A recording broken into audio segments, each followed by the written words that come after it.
তারা গুরুত্ব দিচ্ছেন না।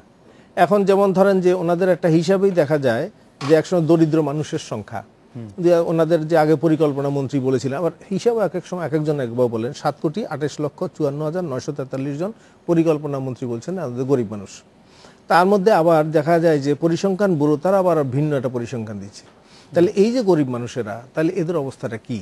তাহলে সেই জায়গায় এসে ওনারা যেটা দেখাচ্ছেন, হ্যাঁ উন্নয়নের আমরা ওই ফ্লাইওভার করছি, আমরা মেট্রো রেল করতেছি, তারপরে বিভিন্ন এগুলি করছি। এখন এই ফ্লাইওভারের ক্ষেত্রেও যেটা দেখা যায় যে ধরেন কলকাতায় সেখানে একটা ফ্লাইওভার 1 কিলোমিটারের খরচ কত, আর আমাদের এখানে 1 কিলোমিটারের খরচ কত।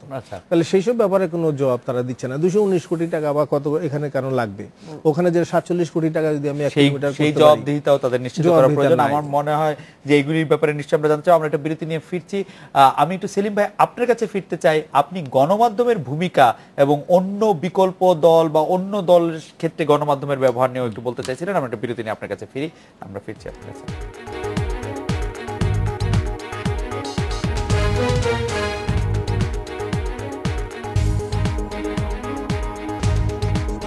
ফিরলাম আজকে বাংলাদেশে। সেলিম ভাই, ছোট বা বিকল্প দলগুলির ক্ষেত্রে গণমাধ্যমের ব্যবহার নিয়ে আপনি বলতে চাইছিলেন। যে আমি বলতে চাইছিলাম যে আমার খুবই শ্রদ্ধা এবং প্রিয় কমরেড খালেকুজ্জামান ভাই যেটা বলতে চাচ্ছিলেন যে দুটো রাজনৈতিক দলই আসলে মুদ্রার এই প্রতিপিটা এবং বিকল্প রাজনৈতিক শক্তির উত্থানের প্রয়োজন। এটা আমরা অনেককেই বলতে শুনি। আমরা দুর্নীতিমুক্ত, দারিদ্র্যমুক্ত, সন্ত্রাসমুক্ত দেশ গড়ার প্রত্যয় নিয়ে আমরা লিবারাল ডেমোক্রেটিক পার্টি গঠন করেছি, কিন্তু আমরা জনগণের কাছে যাওয়ার পরে আমরা দেখছি যে মোটামুটি জনগণ দুইশে বিভক্ত। পাশাপাশি আমরা দেখুন যে ধানের শীষের সমর্থক গোষ্ঠী বা নৌকা সমর্থক গোষ্ঠী নিয়ে 50 জনের একটা মিটিং করলে সমস্ত মিডিয়া বাংলাদেশের 32টা চ্যানেলে কিন্তু সেখানে গিয়ে হাজির। আর আমরা যদি একটা বড় ধরনের সমাবেশ করি ডিপ্লোমা ইঞ্জিনিয়ার্স অথবা ইঞ্জিনিয়ার্স ইনস্টিটিউটে, আমরা হয়তো 1,500-2,000 লোকের একটা সমাবেশ করলাম, আমাদের বক্তব্য তো আমরা জনগণকে জানাতে পারছি না যে মিডিয়ার আমাদের প্রতি আগ্রহ নাই। মিডিয়া কিন্তু বড় দুটি দলকে ব্যালেন্স করতে চায়, একজনের একটা বক্তব্য দিলে পাশাপাশি আরেকটা বক্তব্য দিয়ে ব্যালেন্স করতে চায়। সেখানে আমরা জনগণকে আমরা বিকল্প রাজনৈতিক শক্তি হিসাবে আমরা আমাদেরকে উপস্থাপন করার জন্য অথবা আমরা যে কিছু কথা বলবো যে কথাগুলো আসলে দুটো রাজনৈতিক দলের বিপরীতে আমাদের অবস্থান, এই কথা কিন্তু বলার আমরা সুযোগ পাই না। এবং মিডিয়া অনেক সময় আমাদের সাথে এই কারণে বিমতাসমূল আচরণ করে। যে কারণে আমরা জনগণের কাছে আমরা হয়তো আমরা বা কমরেড খালেকুজ্জামান ভাইরা আমরা সেভাবে জনগণের কাছে উপস্থাপিত হতে পারছি। বাবু ভাই, আপনি জনাব খালেকুজ্জামান ভাইয়ের কথার সাথে কিছুটা দ্বিমত পোষণ করছিলেন, মাথা নাড়ছিলেন। আপনি যদি খুব সংক্ষেপে আপনার দ্বিমত জায়গাগুলি বলেন। না, আমি দ্বিমত করছিলাম না, আমি ভাবতেছিলাম যে লিডার যে কথা বলেছিলেন খালেকুজ্জামান সাহেব, যে রাষ্ট্র পরিচালনায় যে আজকের যে নীতিমালা থাকা উচিত সেই নীতিমালাগুলি থেকে সরকার একটু বিচ্যুত। আমি মনে করি যে সরকার যখন দেশ পরিচালনা করছেন, নিশ্চয়ই সরকার তার নীতিমালা এবং তার জনগণের সমর্থন এবং জনগণের চাহিদা মোতাবেক এই দেশটাকে কীভাবে পরিচালনা করা যায় সেই নৈতিকতার মধ্য দিয়েই রাষ্ট্র পরিচালনা করছেন। কারণ বঙ্গবন্ধুর কন্যা আওয়ামী লীগের সভানেত্রী হিসাবে কাজ করছেন। এখন জনগণ বিচ্যুত হয় কী কারণে, সেই প্রশ্নের জবাবটা যদি দিতে যাই সময় লাগবে।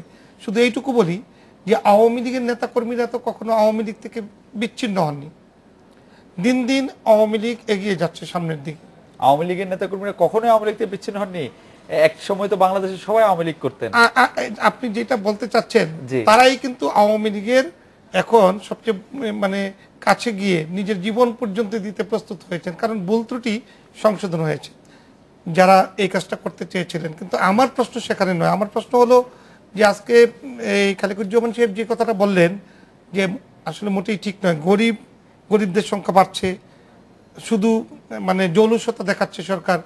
আমি মনে করি যে যেখানে কোটি কোটি মানুষের মধ্যে সরকার নিজেদের সমর্থন এই পর্যন্ত ধরে রাখতে পেরেছে, সুতরাং সেই সরকার জৌলুসতা দেখানোর জন্য নয়, সত্যিকার অর্থে এই দেশটাকে এগিয়ে নেওয়ার লক্ষ্যেই ফ্লাইওভার দরকার এবং মেট্রো রেল দরকার।